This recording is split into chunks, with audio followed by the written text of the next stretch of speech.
The average American household owns more than 62 different cleaning products. That number has nearly doubled in the last 30 years. And in that same period, the time people spend cleaning each week has gone up, not down. Japan looked at that and drew a completely different conclusion. Instead of fighting dirt after it appears, they found ways to stop it from becoming a problem in the first place. A shower habit that prevents mold before it starts. A method that keeps floors cleaner with less effort. A simple trick that cuts through kitchen grease without a single chemical. And a daily routine that takes 10 minutes, but saves hours of deep cleaning later. These aren't expensive products. They're not fancy gadgets. They're simple Japanese cleaning methods built around one idea. Don't make cleaning harder. Make the mess harder to create. Today, we're counting down 15 Japanese cleaning methods that make chemical cleaners almost unnecessary. Stay until number 1. It's the simplest method on this list, and it might completely change the way you clean your home. Number 15. Always dry before you wet. Most people reach for the spray bottle first. That's actually the wrong move. When you spray a surface before removing loose dust, you don't clean it, you smear it across. The fix is straightforward. Use a dry cloth first, remove the dust and loose particles completely, then follow with a damp cloth. Here's why the order matters. Dry microfiber creates a small static charge that pulls dust toward the cloth. The moment that cloth gets wet, the charge disappears, and so does most of its cleaning power. One dry pass, one damp pass, and the surface is done. No going back over the same spot twice. Western cleaning assumed more product meant better results. The sequence was never part of the lesson. Clean dry first, everything else follows. Number 14, the 30-second shower rule. Mold is one of the biggest bathroom complaints across the US, UK, Canada, and Australia. People scrub it, bleach it, ventilate the room, and it keeps coming back. The reason is straightforward. Mold doesn't grow on clean surfaces, it grows on wet ones. In most Japanese bathrooms, a small rubber squeegee hangs inside the shower. After every use, the walls get a quick wipe from top to bottom. 30 seconds. Water gone before mold ever gets a foothold.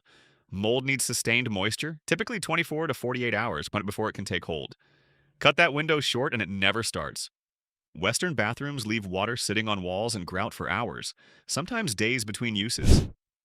That's not really a cleaning problem. It's a moisture problem that gets sold back to us as one. A rubber squeegee costs less than $5.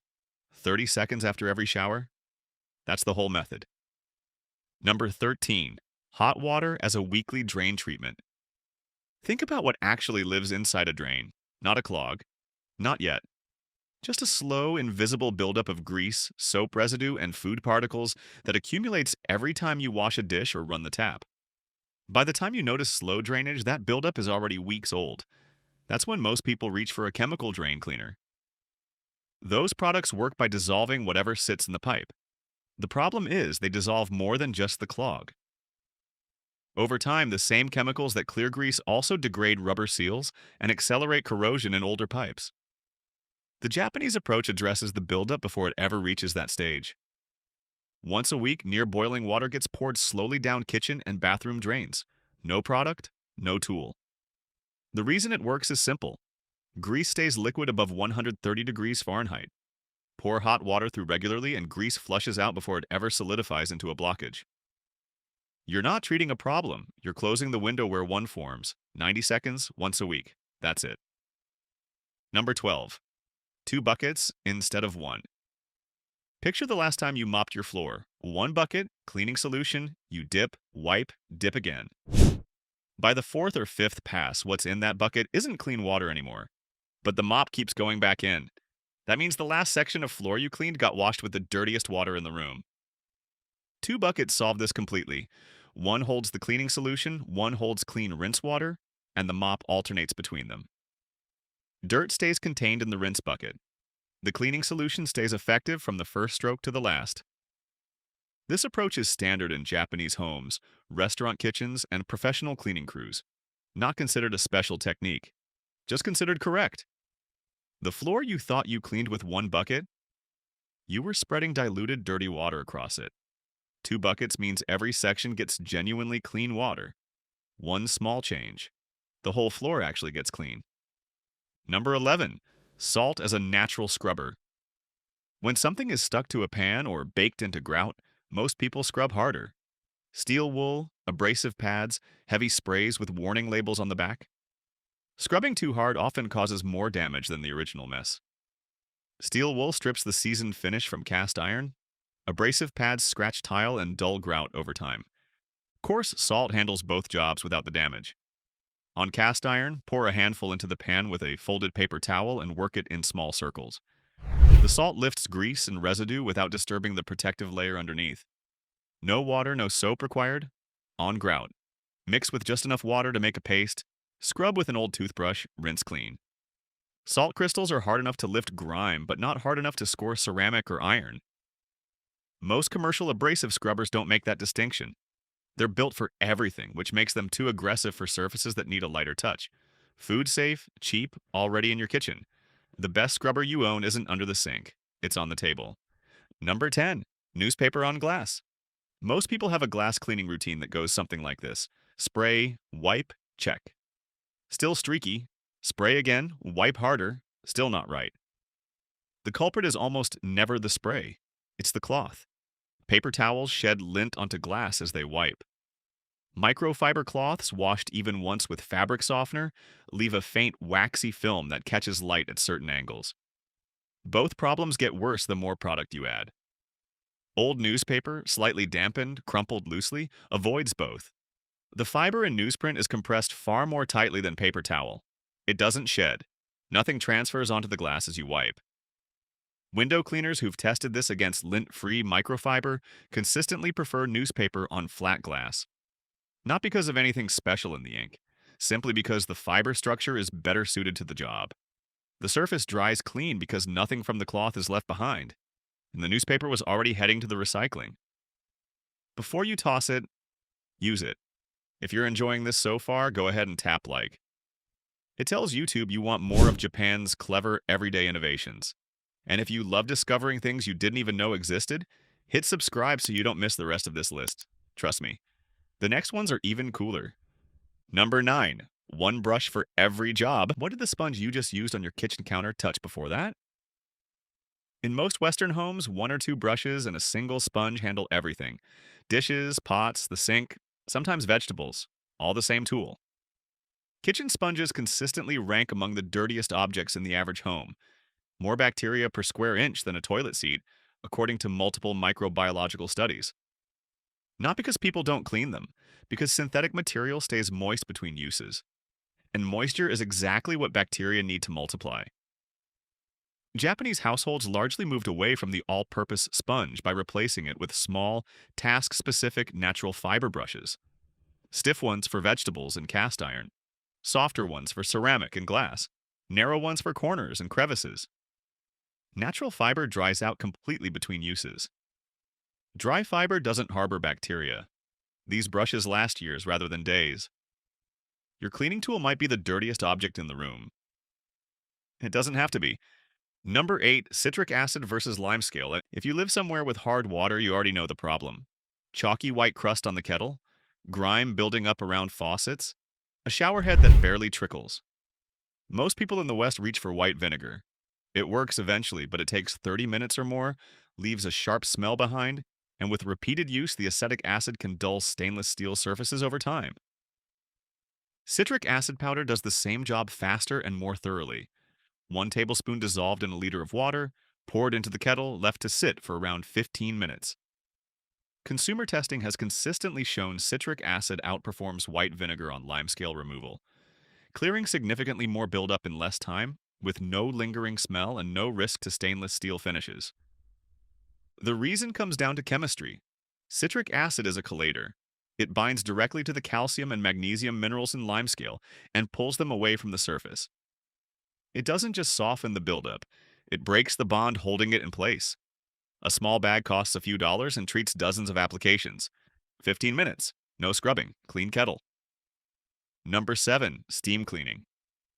Without a steam cleaner, steam is one of the most effective ways to clean without chemicals. Sustained high heat disrupts the cell structure of most common household bacteria without leaving any chemical residue behind. Most people don't own a steam cleaner, and those who do often stop using them within months. Descaling the machine, refilling the tank, finding somewhere to store it. A damp cloth and a hot clothes iron produce localized steam with none of that overhead. Lay the damp cloth flat over whatever you want to treat, a grout line, a stovetop, a bathroom fixture. Then run the iron slowly across the cloth. The heat drives steam directly into the surface below. It loosens baked-on grease, opens compacted grime and grout lines, and cleans without any chemical contact. For stovetops, a slightly different approach works well. Lay a hot, damp cloth flat over the surface and leave it for 60 seconds. The trapped heat softens whatever is stuck. One wipe removes it completely. You already own everything this method requires. You just didn't know your iron counted. Number 6. Clean before it hardens. This one isn't a technique, it's a timing shift. And it's probably the most underrated idea on this entire list. Western cleaning is almost entirely reactive. We wait until things look bad, then we clean, then we wait again. In Japanese households, surfaces get attention right after use. Wipe the stovetop while it's still warm. Rinse a pot before the food dries. Wipe the bathroom sink after the morning routine. A fresh spill takes a fraction of the effort of the same spill dried and hardened. The biggest time driver in a Western deep cleaning session isn't the number of surfaces. It's the age of the mess. Fresh mess, seconds to clean. Old mess, minutes. Multiply that across every surface, every week, and the hours disappear fast. Japanese homes rarely need a deep clean in the way Western homes do. When surfaces are touched right after use, almost nothing gets stubborn enough to require one. The deep clean became a Western standard because daily maintenance quietly stopped. The best cleaning happens before you think it's needed. Number 5. Baking soda. Done right. Most people in the West have tried the baking soda trick, a box in the fridge. Maybe it helped a little, maybe it didn't seem to do much. The ingredient was never the problem. The method was. Baking soda neutralizes odors through a direct chemical reaction. Most odor-causing molecules are mildly acidic. When they make contact with sodium bicarbonate, they react and convert into neutral, odorless compounds. But that reaction requires surface contact. A box of baking soda sealed in cardboard, sitting in the corner of a shelf, exposes only a narrow opening to the air. Minimize that surface and you minimize the result. A wide, shallow dish with loose baking soda exposes far more of the powder to circulating air. The chemistry stays exactly the same. The contact area doesn't. Refresh it once a month. For mattresses and upholstered furniture, sprinkle baking soda across the surface, leave it 20 to 30 minutes, then vacuum it away completely. The powder pulls odor compounds out of the fabric as it sits. Professional cleaning operations across Japan's hospitality industry have largely moved away from spray deodorizers for this reason. Spray products introduce a masking scent. Baking soda removes what's causing the smell. Don't cover it. Neutralize it. Number 4. Color-coded cleaning cloths. Before the next time you wipe down a kitchen counter, ask yourself something. What did that cloth touch before this? In most Western homes, microfiber cloths move through every room. Bathroom surfaces in the morning, kitchen counter at lunch, stovetop after dinner. They all look identical. Nobody tracks them. A cloth used on a bathroom surface carries bacteria. When it moves to a food preparation area, those bacteria transfer. Not visible dirt. Actual contamination. Color-coded cloths make that impossible. Blue for glass, yellow for kitchen surfaces, red for bathrooms, green for floors. Each one washed separately, stored separately, never used outside its assigned zone. Color-coded cloth systems are now standard practice in professional cleaning operations, hospital facilities, and food service environments across Japan. Because the logic works at every scale. Separate the zones and you contain what moves between them. The cloths themselves don't change. Only the system around them does. The cloth is just fabric. The system is what actually keeps things clean. Number 3. Soak first, scrub never. Watch someone do dishes in a typical Western kitchen. Stuck rice in the pot? Scrub harder. Dried egg on the pan? More force. Baked on soft? Steel wool. The Japanese approach starts at a different moment entirely. The moment a pot comes off the stove, it goes into hot water. Before it cools. Before anything has a chance to bond to the surface. 5 to 10 minutes later, whatever was stuck has softened enough that a soft cloth removes it in seconds. Hot water breaks the bond between food residue and the surface below. Applied at the right moment, it converts a multi-minute scrubbing job into a few seconds of wiping. Soaking also protects the cookware itself. Non-stick coatings last longer. Stainless steel keeps its finish. Cast iron holds its seasoning. A Japanese cooking instructor once visited a home in the US and watched her host scrub a rice pot for 4 solid minutes. She quietly filled it with hot water, set it aside, and came back 9 minutes later. A soft cloth. Under 10 seconds. Done. The host stared. Scrubbing is effort filling the gap where patience would have worked better. Stop fighting the pan. Let the water do it. Number 2, the top-down cleaning sequence. You've probably cleaned a room and felt like something still wasn't right when you finished. Went back over it. Still not quite there. Most Western cleaning follows instinct. Clean whatever catches your eye first. Counter, then floor. Then you notice dust on the shelf above, so you wipe it down. Dust falls, lands on the counter you already cleaned. Now you go back. The Japanese approach treats the sequence itself as the method. Always top to bottom. Always dry before wet. Always start farthest from the door. Ceiling fans, vents, and high shelves first. Then walls, mirrors, windows. Then counters and appliances. Finish with the floor. Every particle dislodged from above falls down and gets picked up in the next pass. Nothing gets re-cleaned, nothing gets missed. People who adopt this sequence consistently report cutting their room cleaning time significantly. Not from better products, not from better tools, but purely from changing the order. Gravity has always been working in your favor. You just had to clean in the right direction. Number 1, the daily 10-minute reset. This is the simplest method on the list.